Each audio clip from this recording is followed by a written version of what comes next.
Hello students, it's your professor Dr. Mink, and I'm creating this short demo video to help you understand the logic of an accumulator variable used within a loop.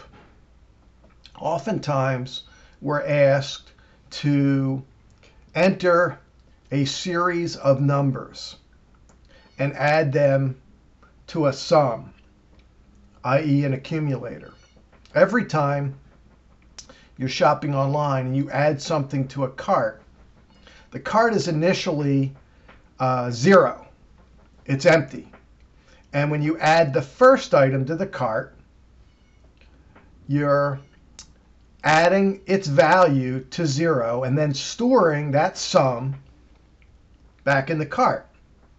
So if the first item is $10.50, the cart's value, or the accumulator, becomes the accumulator plus $10.50, and thus it's $10.50. If you add a second item that's $5.50, it's $5 plus the accumulator, which is $10.50. $5.50 plus $10.50 will give you $16. Okay?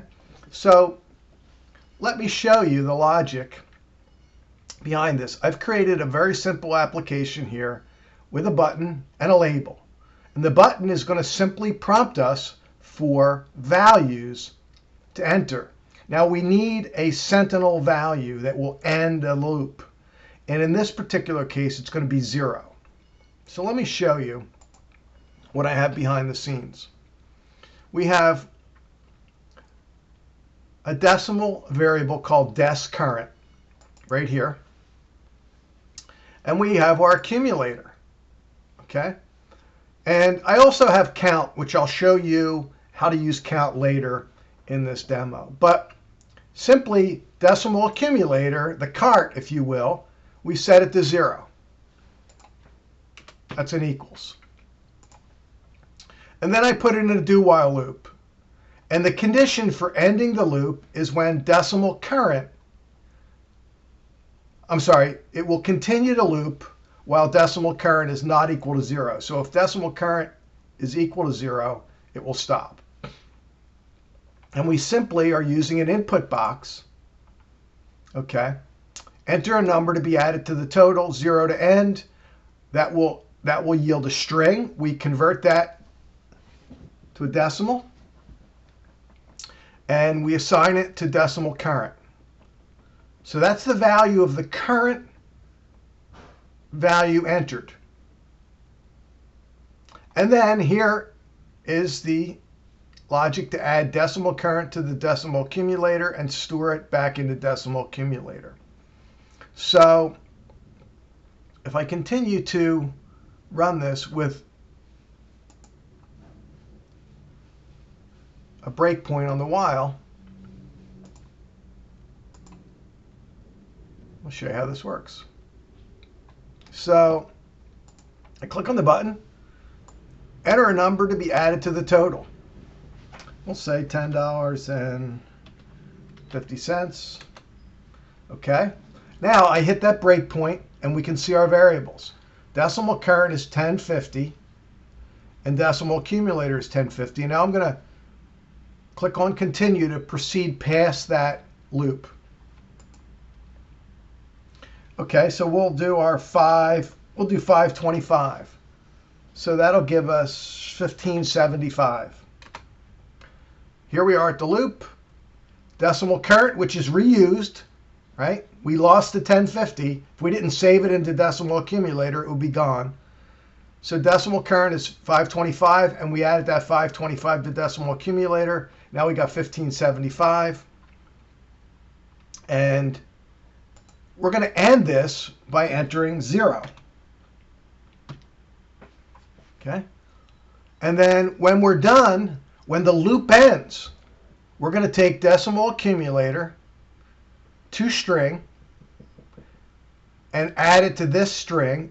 Amount accumulated is, concatenate it with that value, and write it to the text property of that label. So here we go. Boom. Amount accumulated is 1575. Okay. So now let's go back to what would we use a counter for? Okay. I'm going to set int count equals 1. Okay. Okay.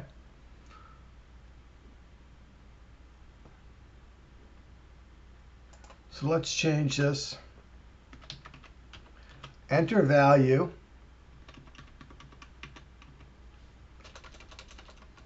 And we're going to put and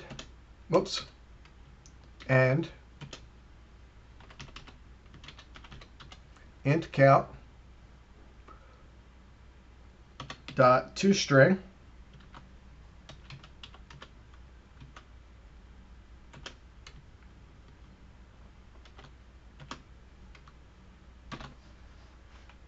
okay, and then we will, after this, int count plus equals 1. We'll add 1 to our counter.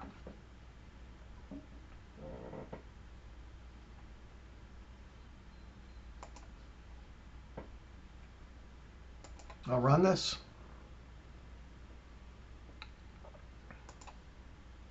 Enter value 1 to be added to the total. Okay, there we go. I'll proceed past the breakpoint. I'm going to disable my breakpoint also.